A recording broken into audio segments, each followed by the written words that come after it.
ipinasara ng Bureau of Customs ang 9 na bodega na may mga sako-sakong hinihinalang puslit na bigas sa Bukawi, Bulacan.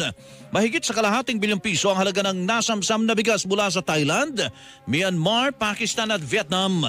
Hinala ng customs ay nagbibenta ang mga bodega ng smuggled na bigas at inaalam na rin kung naghahalo sila ng imported at lokal na bigas saka ibinibenta ng mahal.